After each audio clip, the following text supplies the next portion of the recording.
Assalamualaikum warahmatullahi wabarakatuh.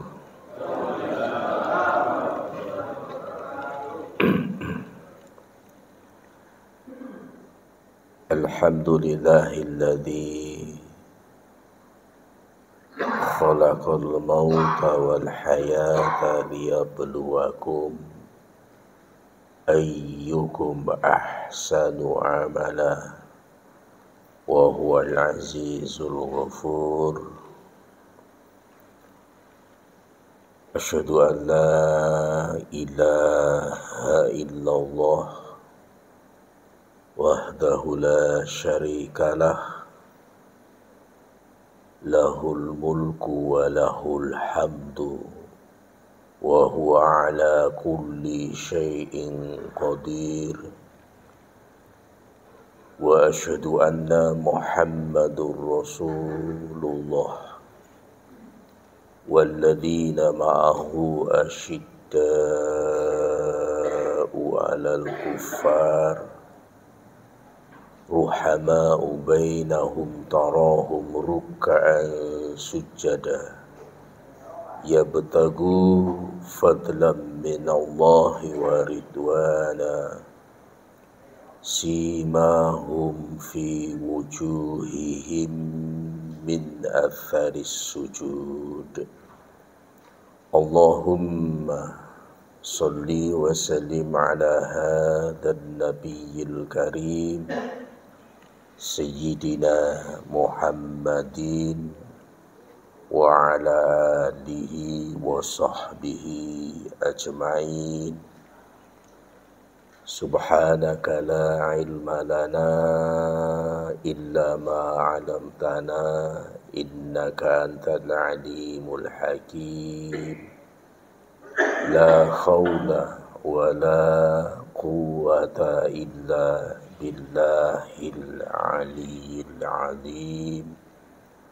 Rabbi shrah li sadri wa yassir li amri wahlul 'uqdatam min lisani yafqahu qawli.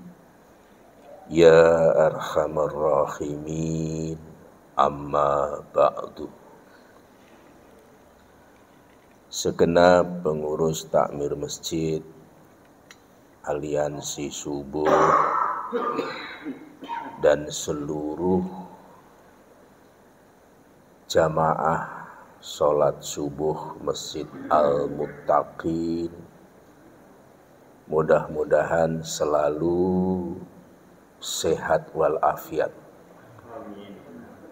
mudah seluruh urusannya, hidup dalam keberkahan Allah Subhanahu wa ta'ala. Pertama, sebagaimana lazimnya, sebelum kita melangkah jauh menyelami seluk-beluk agama ini, terlebih dahulu kita tampakkan sikap syukur kita yang paling instan adalah dengan lisan mengucapkan hamdalah, alhamdulillahi rabbil alamin. Yang kedua, supaya tempat ini berubah menjadi raudhatul jannah, taman-taman surga,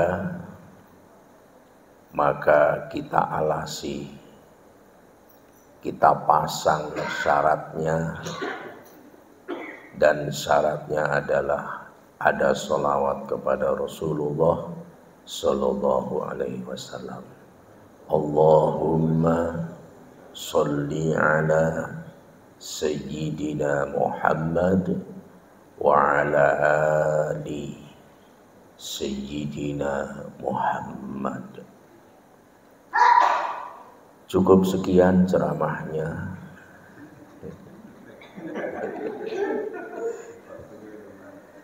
Jadi Ini tema sedikit daur ulang karena menyambut tahun baru. Jadi di tengah gegap gempita hiruk pikuk kehidupan, banyak umat muslim tidak menyadari bahwa sepekan lagi kita akan ganti tahun. Dari tahun berapa? 1446 ke 1447. Kelihatannya tenang-tenang saja.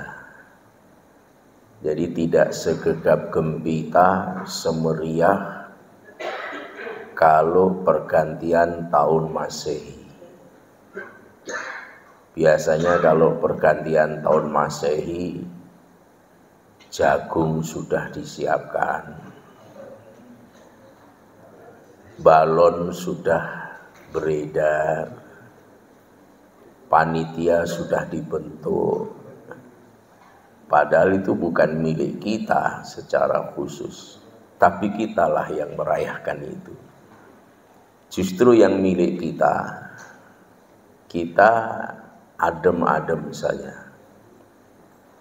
Padahal yang milik kita itu adalah patok batas, di mana batas itu adalah penetapan tahun Hijriah.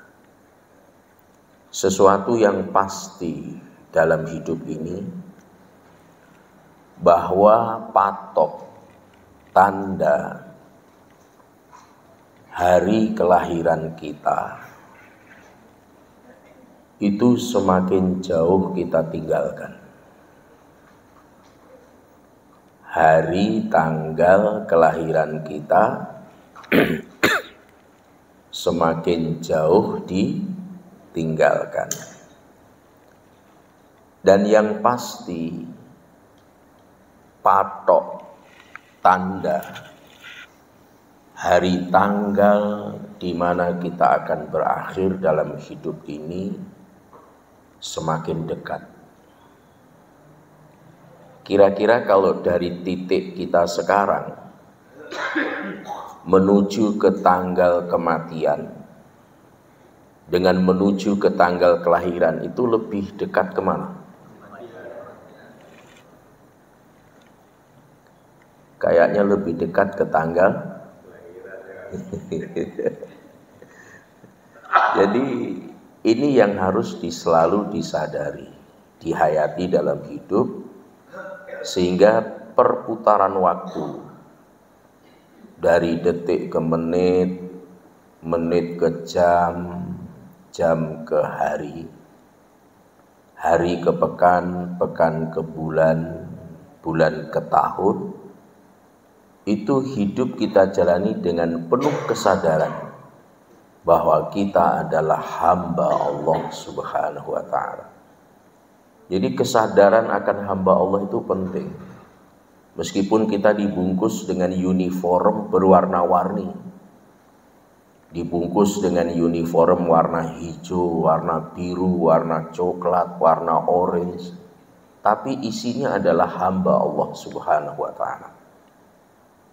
Makanya orang yang pergi haji umroh itu dilucuti seragamnya, uniformnya, mengenakan pakaian ihram, supaya kesadaran sebagai hamba itu ada. Itu tatkala melakukan ritual ibadah haji. Nah, dan yang juga harus kita sadari, hakikat kehidupan yang kita jalani ini sesungguhnya adalah ujian demi ujian yang harus kita selesaikan. Kalau kita diberi soal ujian 100 dengan durasi waktu 90 menit, maka jangan berkutak pada satu soal ujian. Selesaikan nomor 1, pindah nomor 2, pindah nomor 3. Kalau soalnya 100 sudah selesai tapi waktu masih ada, kita koreksi, jangan sampai jawaban kita ternyata salah. Kita koreksi ulang. Meskipun sudah boleh ulang, tapi kan waktunya belum habis. Boleh saja pulang duluan. Meskipun waktunya belum habis, boleh-boleh saja. Tapi biarkanlah kita koreksi seluruhnya sampai waktunya 90 menit habis, baru kita pulang. Jadi hidup ini adalah ujian. Ujian di dalam hidup ini suatu keniscayaan. Artinya suatu keniscayaan itu pasti. Tidak bisa. Jadi jangan berharap hidup itu tidak diuji, itu nggak bisa. Ujian di dalam hidup itu suatu keniscayaan. Makanya saya berani berkata, kalau ada orang berdoa di tempat makbul, di waktu yang makbul, di saat yang diijabah, tapi isi doanya, ya Allah, mudah-mudahan setelah ini hidup saya tidak menghadapi ujian lagi. Itu bahaya doa itu. Pertama, melampaui batas. Yang kedua, pasti tidak dikabulkan karena melanggar. Yang ketiga, minta mati. Allah sudah menetapkan alladzi khalaqal mauta wal hayata liyabluwakum ayyukum ahsanu amala. Allah menjadikan hidup, mati dan hidup untuk menguji kita. Jadi hidup ini diciptakan untuk menguji kita. Kok kita berdoa mudah-mudahan tidak diuji lagi, itu sama dengan minta mati. Jadi ujian dalam hidup ini suatu keniscayaan. Cuma di mindset kita, di pola pikir kita, di perspektif kebanyakan kita, kalau berbicara ujian itu biasanya baik atau buruk? Biasanya digambarkan yang buruk. Biasanya digambarkan yang buruk. Kena sakit, waduh lagi diuji. Gagal, lagi menghadapi ujian. Rugi, kena ujian. Tapi kalau untung, itu tidak berkata, waduh saya lagi diuji, saya untung besar tahun ini contohnya. Itu nggak berkata begitu. Gagal dibilang ujian. Tapi begitu berhasil dilantik tidak dianggap ujian. Apa ada orang pidato? Ya sedikit orang ada, tapi bisa dihitung jari. Begitu dilantik jadi bupati, jadi gubernur, jadi menteri, jadi presiden, dia mengatakan, waduh saya ini kena ujian berat. Jarang yang begitu. Yang ada adalah syukuran. Itu belum bersyukur, baru syukuran. Syukuran yang ada, diberi beban amanah belum tentu berhasil, syukuran. Berhasilnya belum tentu. Berhasilnya belum tentu. Inilah persoalan-persoalan ini yang kembali kita perbaharui, sehingga perspektif kita tentang ujian itu sesuai dengan spirit kitab suci yang memandu kita, yaitu Al-Quran dan juga sunnah Rasulullah Sallallahu Alaihi Wasallam. Nah, Bapak Ibu jamaah yang dimuliakan Allah, ujian di dalam hidup ini sebenarnya amsalnya, analoginya itu mirip-mirip dengan ujian yang ada di sekolah. Mirip-mirip dengan ujian yang ada di kampus. Mirip-mirip. Miripnya apa? Kalau ujian di sekolah, itu yang menjadi peserta ujian siapa? Murid, siswa dan siswi yang terdaftar. Yang tidak murid ya bukan peserta ujian. Yang peserta ujian adalah siswa dan siswi. Di dalam hidup itu tidak semua makhluk itu peserta ujian. Di dalam hidup ini tidak semua peserta ujiannya adalah semua makhluk. Yang menjadi peserta ujian itu hanya dua komunitas makhluk. Yang pertama komunitas bangsa jin, yang kedua komunitas bangsa manusia. Ini yang menjadi peserta ujian.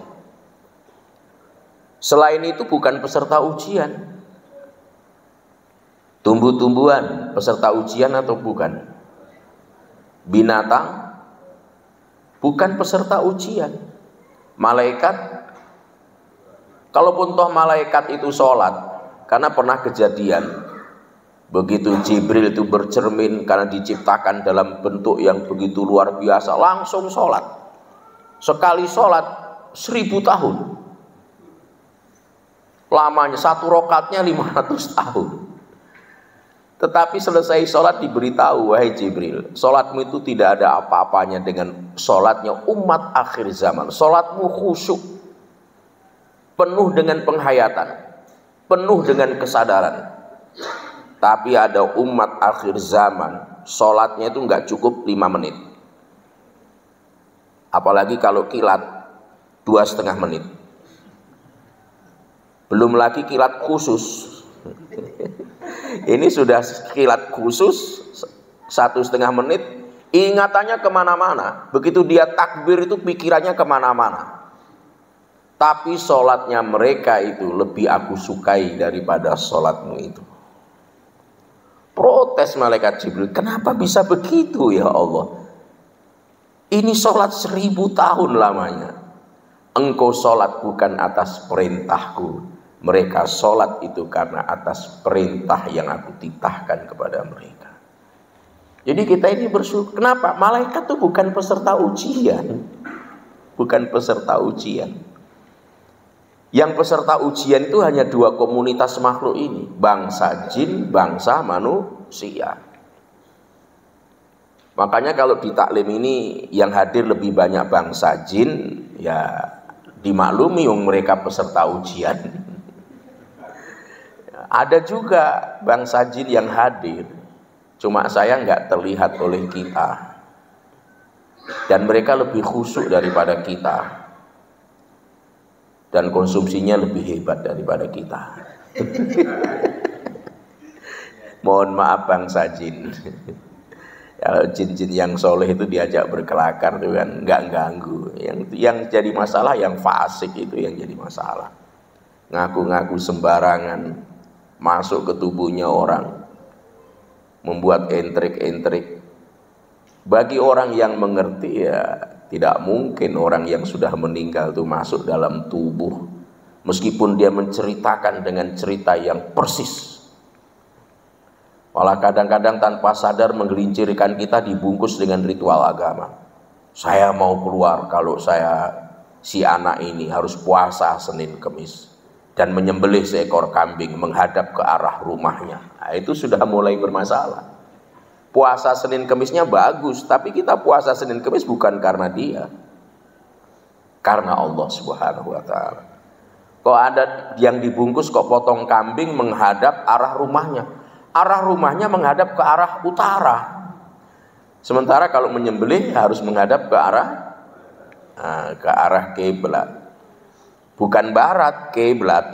Orang-orang Madinah itu ke selatan menghadapnya. Makanya sholat itu sebenarnya syaratnya adalah harus menghadap ke kiblat, bukan ke barat. Karena kalau orang Jerman menghadapnya ke timur, kita di sini ke barat, orang Madinah ke selatan. Jadi bukan kalau ujian agama kita sholat menghadap kemana, ke barat, itu harus disalahkan. Karena tidak semua harus menghadap ke barat, tapi menghadap ke kiblat. Nah, jadi malaikat itu bukan peserta ujian, meskipun dia bertasbih, tidak pernah berbuat dosa, selalu taat, itu bukan peserta ujian. Yang menjadi peserta ujian itu hanya dua komunitas makhluk. Yang pertama komunitas bangsa jin, yang kedua komunitas bangsa manusia.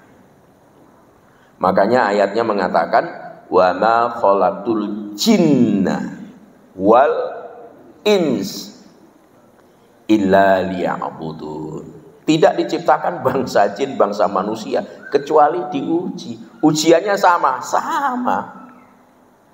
Jin itu ada yang berhasil, ada yang sukses, ada yang gagal, ada yang kaya, ada yang miskin, ada yang tertawa. Sama dengan kita ujiannya, tidak jauh beda. Nah ini. Jadi peserta ujiannya sudah tahu. Soal-soal ujian itu yang membuat siapa? Kalau di kampus, di sekolah yang membuat soal-soal ujian itu siapa? Gurunya. Jadi murid sama murid nggak boleh saling menyalahkan nih. Karena yang buat soal bukan murid, yang membuat soal adalah gurunya. Sama dengan soal di dalam hidup ini, pembuat soalnya adalah Allah Subhanahu wa Ta'ala. Jadi jangan pernah menyalahkan orang kalau kita diuji. Karena ujian itu adalah pembuatnya, soal ujiannya siapa? Allah Subhanahu wa Ta'ala, bukan manusia. Nah, kalau di sekolah dan di kampus, biasanya kalau mereka ujian, itu soal ujiannya sudah ditahu atau belum? Belum. Kunci jawabannya lebih-lebih. Soalnya saja nggak diberitahu, apalagi kunci jawabannya. Nah ini ujian di dalam hidup itu unik dan aneh. Kenapa unik dan aneh? Soalnya diberitahukan, dibocorkan, ditransparankan. Ini kamu saya uji soal-soalnya ini. Nanti jawabannya ini. Coba bayangkan. Soalnya diberitahukan. Kunci jawabannya juga diberitahukan. Ini luar biasa ini sebenarnya. Kenapa Allah menguji bangsa jin, bangsa manusia? Soalnya diberitahukan, dibocorkan.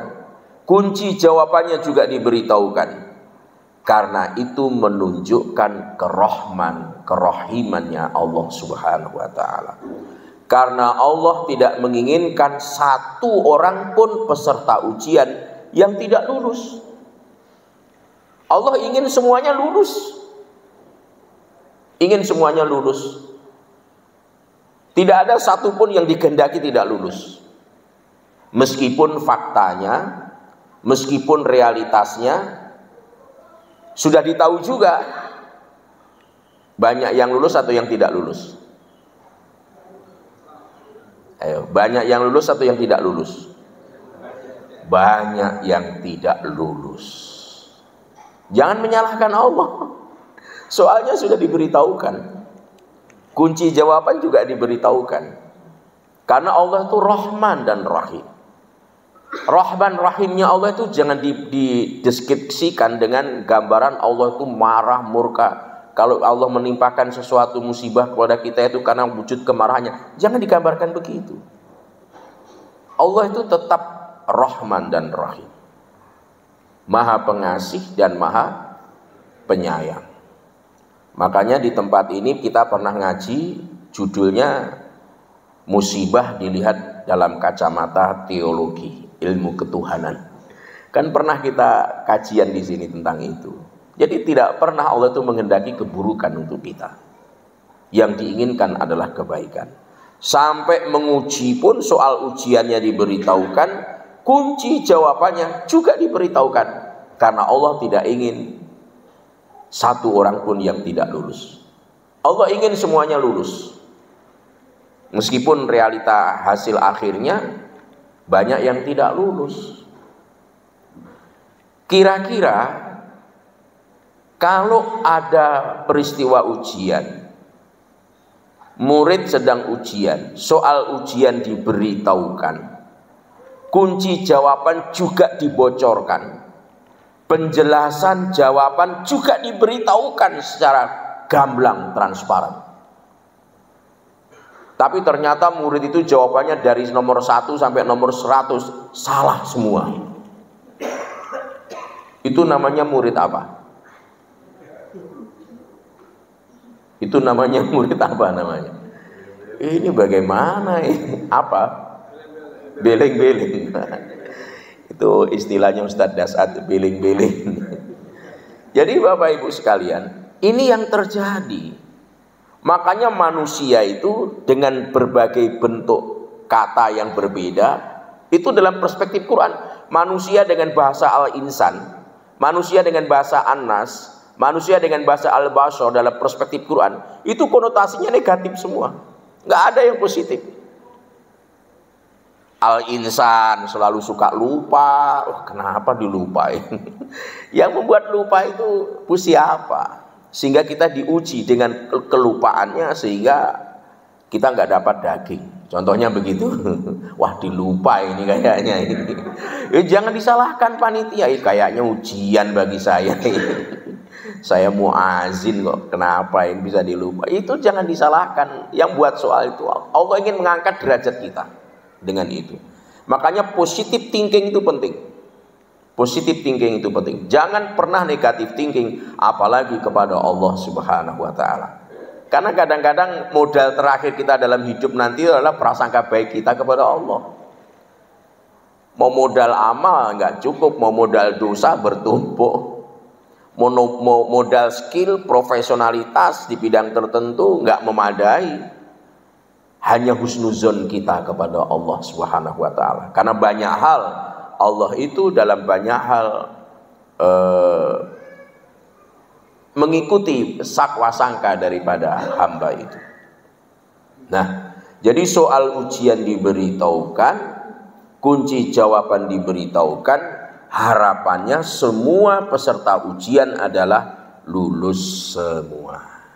Nah, maka pada pagi hari ini di penghujung tahun 1446 Hijriah, yang tinggal sepekan kalau nggak salah ini.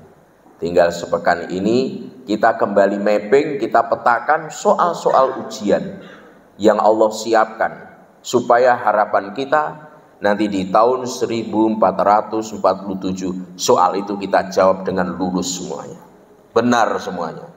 Kalaupun toh ada yang salah ya, 1-2, mudah-mudahan mayoritasnya benar semuanya. Karena setiap tahun soal ujiannya berbeda, setiap tahun soal ujiannya berbeda. Kalau selesai ujian ya pulang, murid kalau udah selesai ujian pulang. Makanya nikmatilah ujian. Kalau diuji itu berarti masih ada kepercayaan Allah kepada kita. Kalau sudah nggak diuji ya tentu akan dibisiki saatnya pulang. Pulang kemana? Ya kita nikmati kehidupan ini. Makanya ancamannya Khomeini, wahai kalian orang-orang Zionis, nikmatilah hidup, karena kalian begitu mati langsung masuk neraka.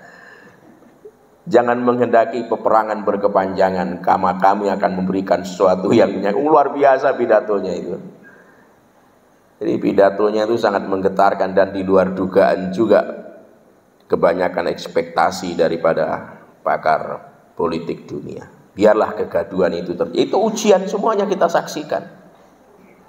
Ujian yang terberat itu dialami oleh saudara-saudara kita yang di Palestina, itu berat itu. Seberat-beratnya kita rokok-rokok unti tiap pagi ada, kopi terhidang gitu.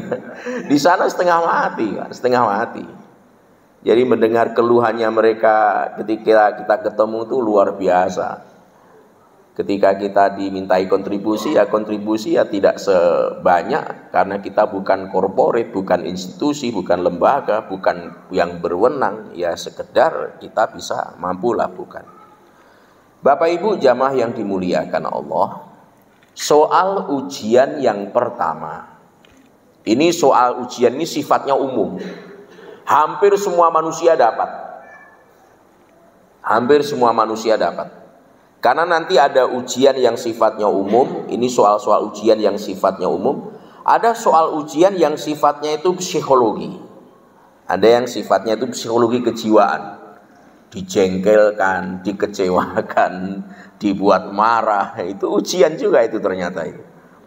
Terus nanti yang ketiga ada soal ujian bentuknya itu anugerah pemberian. Anugerah pemberian. Terus yang keempat soal ujian dalam bentuk suasana. suasana kebatinan, suasana kondisi senang susah itu semuanya ujian.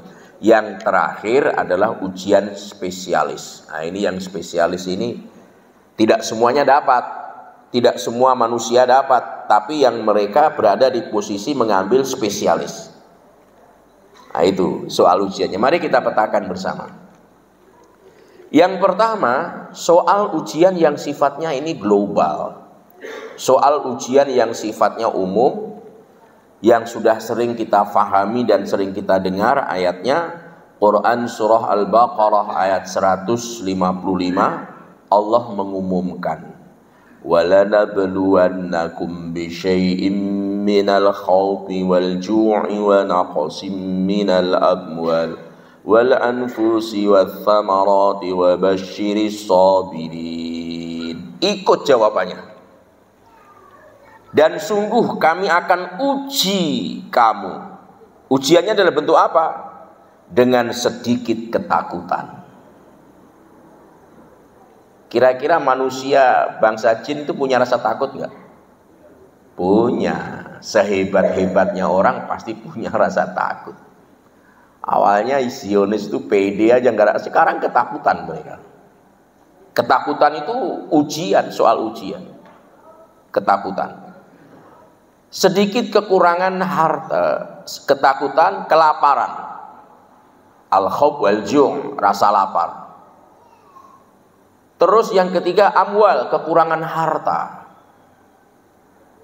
Bisnis kopi biasanya untung sekian, kok ini malah turun sekian. Itu soal ujian kekurangan harta. Kekurangan harta. Wa thamarat wal anfus. Wal anfus itu adalah jiwa, kekurangan anggota keluarga. Kakek, nenek, ayah, ibu, kakak, adik diuji oleh Allah dengan kekurangan jiwa. Wa thamarat, kekurangan buah-buahan. Jadi soal ujiannya sedikit rasa takut, bukan semuanya, sedikit loh. Kalau rasa takut itu ditotalitaskan habis kita. Sedikit rasa takut, rasa lapar, kekurangan harta, kekurangan jiwa, kekurangan buah-buahan. Jawabannya ngikut. Wa basyiris sabirin. Beri kabar gembira orang yang bersabar. Berarti kalau diuji seperti itu jawabannya apa? Bersabarlah. Wah, ini ketakutan ini. Kenapa ketakutan? Saya kira sudah kemarau. Kok hujan? Pergi meninggalkan rumah, hujan, jangan-jangan banjir lagi, takut lagi. Jadi ketakutan itu ujian.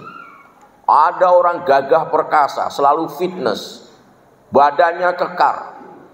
Kalau badannya kekar, bodinya apa tempo hari? Apa tempo hari namanya? Yaitu kayaknya pemberani dia, di medan perang berani masuk hutan, keluar hutan, naik gunung, turun, berani. Pasti ada yang ditakuti. Ternyata nggak takut hantu, nggak takut jin. Setelah dikorek, dibongkar, oh takut istrinya. Bisa saja terjadi, bisa saja terjadi. Jadi rasa takut itu bagian dari ujian, harus dikelola dengan baik, harus dikelola dengan baik. Kekurangan harta, rasa lapar, kekurangan jiwa, buah-buahan, itu semua adalah soal ujian. Yang pertama, ini semuanya dapat manusia. Yang beriman dapat jadi ujian, yang tidak beriman dapat nggak? Yang tidak beriman juga dapat. Mereka juga punya rasa takut. Mereka juga punya rasa lapar. Apalagi begitu dibom dengan apa, rudal tertentu, sijil. Ini kayaknya pakai terinspirasi dari Alam Taro, ini kayaknya kan nama sijil itu. Gudang makanannya Zionis itu rata, hangus semuanya. Ketakutan dengan rasa lapar mereka. Makanya benar bahwa peperangan ke depan itu adalah persoalan sumber daya alam. Yang kedua adalah food, makanan. Makanya benarlah kalau kita menyiapkan stok lumbung-lumbung makanan. Makanya negara kita akan memperluas pertahanan di berbagai provinsi. Dikembangkan semuanya. Dikembangkan semuanya. Kenapa? Karena wilayah kita itu luas, Pak. Kita keliling Kalau iklannya saja ke Belanda, ke Inggris, ke Perancis, ke Jerman, ke ini, oh banyak negara dikunjungi. Ternyata kecil-kecil negaranya. Naik kereta seret 2,5 jam, ini kita sudah masuk Belanda. naik kereta lagi seret, ternyata kecil-kecil. Kita ini luas, negara kita ini. Negara kita ini luas. Maka dari itu segala sesuatunya harus dipersiapkan. Yang kedua, ini ujian dalam bentuk psikologi. Jadi kejiwaan kita itu diuji oleh Allah. Bentuknya adalah wazulzilu zilzalan syadida. Digoncangkan jiwanya, digoyang, dikecewakan, kecewa dia. Apakah sahabat-sahabat Nabi itu juga kecewa? Pernah kecewa. Ketika Fatuh Mekah, pembagian ghanimah itu, ya tidak semua orang Ansor, hanya sebagian, tapi anak mudanya, bukan yang kelas elitnya. Itu kecewa. Ini Nabi Muhammad ketika susah di Mekah, kita tolong di Madinah.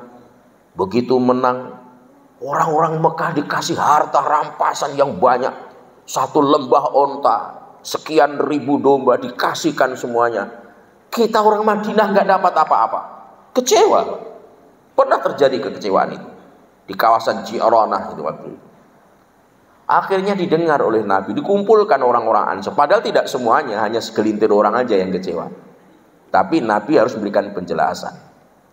Lihatlah mereka orang-orang Mekah masuk Islam. Kita kasih 100 ekor onta, mereka senang. Kita kasih mereka domba, mereka bahagia. Mereka bawa harta, mereka bawa ternak. Dan kalian wahai orang Ansor, pulang ke Madinah tidak membawa kambing, onta, harta, tapi kalian membawa saya. Mana yang kau pilih? Membawa diri saya itu harta. Semuanya menangis semuanya.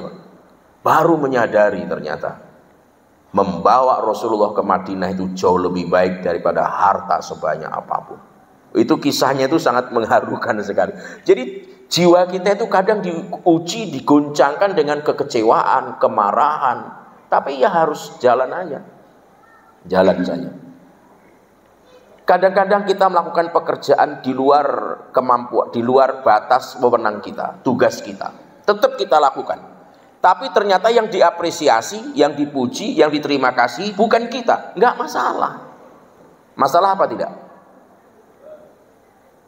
Bagi kebanyakan orang itu masalah. Tapi bagi orang yang sudah memetakan soal ujian, itu tidak masalah. Yang kerja kita, yang melakukan kita, yang berdarah-darah kita, yang dipuji orang lain, yang dapat penghargaan orang lain, itu mengecewakan, Pak. Itu menjengkelkan apa tidak? Menjengkelkan. Tapi kita kira-kira rekaman Allah berubah apa tidak? Tidak berubah. Makanya sehebat apapun penilaian manusia itu subjektivitasnya itu tinggi. Tapi penilaian Allah, yakinlah, sportif, objektif. Apalagi tempo hari kita sudah mendapatkan materi trilogi manajemen pengawasan Allah. Coba. Jadi kita beramal itu yang mengawasi menilai siapa? Allah. Siapa lagi? Siapa lagi? Wa qul i'malu fasayarallahu amalakum wa rasuluhu wal mu'minun. Bekerjalah, beramalah. Allah, Nabi Muhammad, Rasulnya, orang-orang beriman, itu yang jadi saksi. Itu yang menilai. Itu yang menilai. Maka kalau segelintir orang mungkin penilaiannya salah, subjektivitasnya tinggi, ya nggak usah. Kecewa itu biasa, karena memang kita diuji dengan hal yang menyakitkan, menjengkelkan. Seperti saudara-saudara kita di Palestina itu luar biasa teriakannya. Ketika mereka berhari-hari tidak makan, lihat anak-anak menangis, tidak bisa berbuat banyak. Wah, itu luar biasa, sampai berteriak-teriak, di mana umat Muhammad, di mana kaum muslimin? Kita nggak tega juga menyaksikan, nggak tega juga. Tapi goncangan jiwanya begitu luar biasa. Dalam hidup ini kita juga diuji dengan itu. Lihat kemacetan itu biasa, kita sudah harus terlatih. Orang Jepang aja terlatih, yang Tuhannya bukan Allah, kita harus terlatih juga. Bukan malah menimbulkan masalah, menimbulkan kecelakaan. Diguncangkan oleh Allah dengan goncangan yang sekeras-kerasnya. Yang ketiga, soal ujian dalam bentuk suasana atau keadaan. Makanya ada ayat kullu nafsin dha'iqatul maut wa nabluukum bisyarri wal khairi fitnah. Tiap-tiap jiwa pasti merasakan mati. Ya, ini sudah pasti. Kami akan menguji kamu dengan keburukan dan kebaikan. Berarti yang namanya ujian itu bukan saja keburukan. Gagal itu buruk, berhasil itu kebaikan. Berarti gagal itu ujian, berhasil juga ujian. Kemiskinan itu baik atau buruk? Keberlimpahan, kekayaan, berarti kemiskinan, kekayaan, kebaikan, keburukan itu ujian apa tidak? Itu ujian. Jadi kedua-duanya ujian. Tapi di mindset kita memang kalau sakit itu ujian, tapi kalau sehat tidak dianggap ujian. Kita hanya menganggap yang buruk-buruk saja ujian, padahal yang baik-baik pun juga disebut ujian. Senang ujian, susah ujian, sehat ujian, sakit ujian, gagal ujian, berhasil ujian, kuat ujian, lemah tanggal 1, tanggal 31, jangan lebih-lebih, ujian juga cukup. Lebih-lebih semuanya ujian. Ujian dari mana? Ujian dari Allah Subhanahu wa taala. Ini diuji dengan keberlimpahan, bagaimana sikapnya? Diuji dengan kekurangan, bagaimana sikapnya? Jadi diuji dengan suasana, yang suasana itu menyenangkan dianggap kebaikan, atau yang menyusahkan dianggap sebagai keburukan. Yang keempat, ujian dalam bentuk pemberian. Latublawunna fi amwalikum wa anfusikum. Kamu sungguh-sungguh akan diuji terhadap hartamu dan dirimu. Harta dan diri. Diri itu maksudnya apa? Diri itu diri kita, harta kita, itu semuanya ujian. Diri kita itu ada yang memahami sesuatu potensi, skill, keahlian yang kita miliki, itu ujian. Itu ujian. Ahli listrik itu skill atau bukan? Itu ujian. Ujian. Ahli pidato ujian apa tidak? Apapun itu yang diberikan Allah kepada kita, itu semuanya ujian. Wah, ini orang kalau sudah urusan mesin, biar tutup mata, selesai semuanya.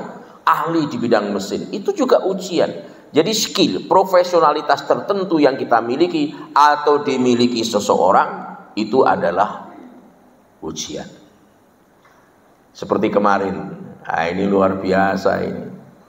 Belum disentuh sudah angkat tangan, selesai urusan. Orang kalau nggak ada ilmunya begitu, sudah baca ayatul kursi 100 kali nggak selesai-selesai, pintunya nggak dibuka-buka, nggak bisa. 100 kali ayatul kursi dibuka, jangan-jangan jin yang kunci itu. Ternyata kalau ahlinya nggak pakai ayatul kursi, langsung disentuh sebentar saya selesai urusan. Jadi skill itu juga ujian, kemampuan itu ujian dalam bentuk pemberian. Ilmu itu juga ujian. Diberi keahlian di bidang perikanan, kok perikanan nggak maju-maju, bagaimana ini caranya? Nah, itu ujian bagi orang yang ahli perikanan. Yang kelima, nah ini yang kelima ini ujian yang sifatnya spesialis. Ini tidak semua manusia di sini. Tapi manusia-manusia yang mengklaim dirinya beriman. Yang tidak beriman nggak diuji. Yang ini untuk soal ini, soal yang kelima. Apa soal ujiannya keimanan? Quran surah Al-Hujurat ayat yang ke-14. Qalatil a'rabu amadna. Orang-orang Arab Badui itu berkata, jadi datang rombongan Arab-Arab Badui kepada Rasulullah Muhammad SAW, lalu mengatakan, kami juga beriman. Kami juga beriman. Dia mengklaim dirinya beriman, padahal belum bersyahadat.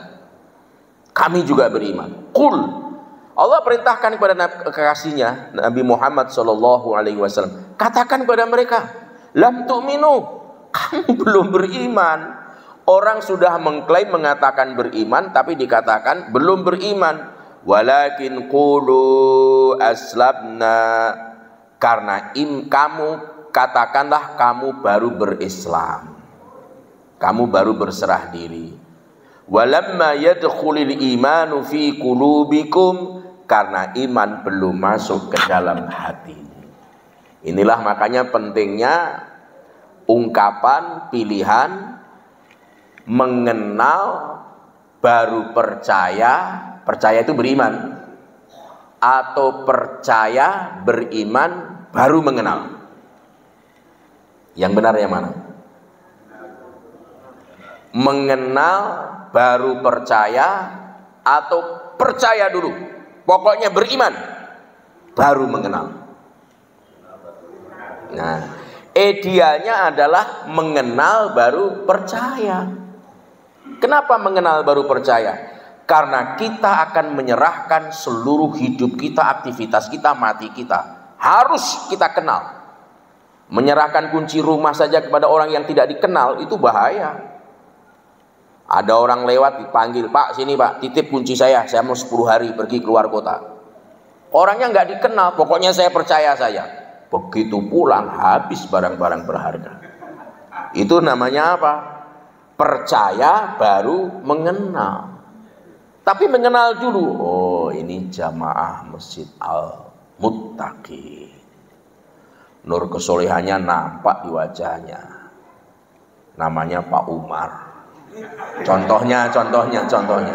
Pak Umar, titip kunci rumah saya. Siap, aman. Kenapa? Saya sudah mengenal dulu, maka saya percaya. Saya percaya. Lah orang-orang Arab Badui itu tidak percaya. Kami ini beriman. Kamu belum mengenal. Makanya awal agama itu adalah ma'rifah. Awal din ma'rifatullah. Awal agama itu mengenal Allah.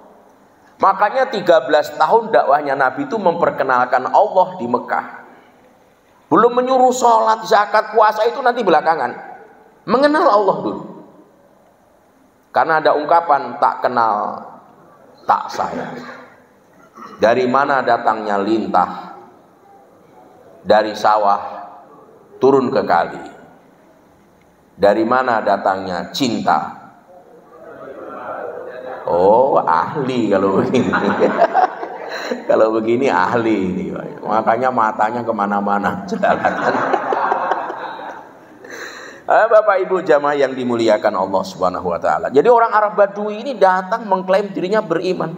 Katakan Muhammad, kamu belum beriman. Kamu belum percaya. Kenapa? Karena belum mengenal. Iman belum masuk ke dalam hati. Walamma yadkhulul imanu fi qulubikum. Belum masuk ke dalam hati.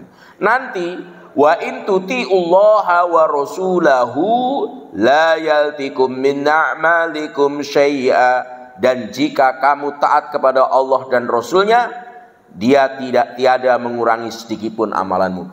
Jadi setelah kita mengenal, percaya, kita wujudkan dalam bentuk apa? Taat pada Allah dan Rasulnya. Makanya tanda orang itu beriman yang paling cepat untuk dideteksi adalah orang itu suka ke masjid. Tanda orang itu beriman kepada Allah Subhanahu Wa Taala yang paling nampak orang itu adalah pergi ke masjid. Apalagi kalau selalu berjamaah di masjid, itu tanda keimanannya. Ini artinya apa ayat ini? Artinya orang-orang yang mengklaim beriman pasti menghadapi soal-soal ujiannya. Apa soal-soal ujiannya? A, diberi soal ujian dalam bentuk perintah. Diperintah sholat, mau apa tidak? Mau. Diperintah puasa, mau apa tidak? Diperintah berkorban, mau apa tidak? Berarti beriman ya. Yang B, soal ujiannya adalah diuji dengan soal-soal dalam bentuk larangan. Dilarang mabuk, Dilarang minum khamr, dijauhi apa didekati? Dilarang judi, dilakukan apa tidak? Nah, berarti itu soal yang kedua. Orang yang tidak beriman nggak diuji dengan yang begini, nggak diuji dengan sholat, nggak diuji dengan haji, nggak diuji dengan puasa. Puasa saja khusus untuk orang beriman, panggilannya ya ayyuhalladzina amanu, wahai orang-orang yang beriman. Kalau kamu yakin, percaya, beriman, berpuasalah, kutiba alaikumusiyam. Diperintah puasa, siap. Ya, kayak Ibrahim itu loh. Diperintah ke Palestina, siap. Diperintah ke Mesir, siap. Diperintah membawa Hajar ke Bakkah, siap. Diperintah kembali ke Palestina, siap. Diperintah kembali ke Bakkah, siap. Diperintah meninggikan pondasi Ka'bah, siap. Diperintah menyembelih Ismail, siap. Kenapa? Beriman. Makanya satu-satunya nabi, kemarin ada kajian di Telkom hari Kamis. Ternyata semua nabi itu yang wilayah gerak perjuangannya itu luas hanya 2 saja. Hanya 2 saja. Tertarik juga saya mengikuti itu. Hampir semua nabi itu kebanyakannya personal, individu. Yang kedua, kaum. Nabi Adam diperintah oleh Allah hanya ngurusi keluarga. Itu pun persoalannya sederhana, ngurusi cinta. Nuh dan Lut itu kaum, asobiahnya itu tinggi, hanya kaum aja. Nabi Ibrahim itu sudah regional mainannya, Palestina, Mesir, Bakkah, regional. Nabi Muhammad, nah ini yang saya nggak setuju kemarin hari ini dikatakan kalau Nabi Muhammad internasional. Jadi skopnya lebih luas. Bukan internasional. Wa ma arsalnaka illa rahmatan. Bukan internasional. Internasional itu kawasan bumi aja. Kawasan 5 benua. Tapi seluruh alam jin, alam malakut, alam apa saja, semua dalam cakupan ajaran Nabi Muhammad SAW. Makanya 124.000 nabi terseleksi 313 rasul. 313 rasul terseleksi 5 terseleksi yang sampai sekarang diabadikan namanya kita sebut setiap saat, setiap hari, hanya 2. Siapa? Nabi Ibrahim alaihissalam dan Nabi Muhammad sallallahu alaihi wasallam. Ini figur barometer bagi kita, teladan. Sampai ada ayat secara khusus mengatakan tsumma auhayna ilaika anittabi' millata Ibrahim hanifa wa ma kana minal musyrikin. Ketika kita tahiyat, Allahumma sholli ala Muhammad wa ala ali Muhammad kama shallaita ala, disebut juga nama Ibrahim. Bahkan wattakhadhu maqamu Ibrahim musholla. Maqam Ibrahim itu tempat sholat. Cuma ini jangan dipahami teks. Oh, sholat di makom Ibrahim. Ada ayat sholat di makom Ibrahim. Begitu sholat di makom Ibrahim diusir polisi. Loh, ayat dengan realita kok nggak connect? Perintah ayat sholat di tempat makom kedudukan Ibrahim. Begitu dilakukan ayat ini diusir. Nah, pasti ada penafsiran lain. Makanya saya mengikuti penafsiran yang kedua ini. Apa itu? Makom yang dimaksud adalah kedudukan Nabi Ibrahim di sisi Allah Subhanahu wa taala. Makanya nabi yang kedudukannya tertinggi sebelum Nabi Muhammad datang adalah Nabi Ibrahim. Dan itu dibuktikan ketika beliau Mi'raj. Di langit pertama ketemu Nabi Adam, langit kedua Nabi Yahya Isa, Nabi Idris, ketiga, keempat Nabi Yusuf, kelima Nabi Harun, keenam Nabi Musa, ketujuh. Nah, langit ketujuh itu langit yang tertinggi. Jadi makom Ibrahim di sisi Allah itu tinggi. Makanya 2 nama ini selalu kita sebut-sebut. Kenapa kita sebut-sebut? Dari sekian nabi yang banyak mewariskan syariat adalah Nabi Ibrahim alaihissalam. Nah, makanya ujian keimanan, ketaatan, kepatuhan yang paling ideal dijadikan sampel adalah Nabi Ibrahim alaihissalam. Diuji dalam bentuk larangan yang harus dijauhi. Sampel yang paling pas di sini adalah Nabi Yusuf alaihissalam. Nabi Yusuf itu menjauhi apa? Kok sampai heroik itu? Menjauhi perbuatan zina.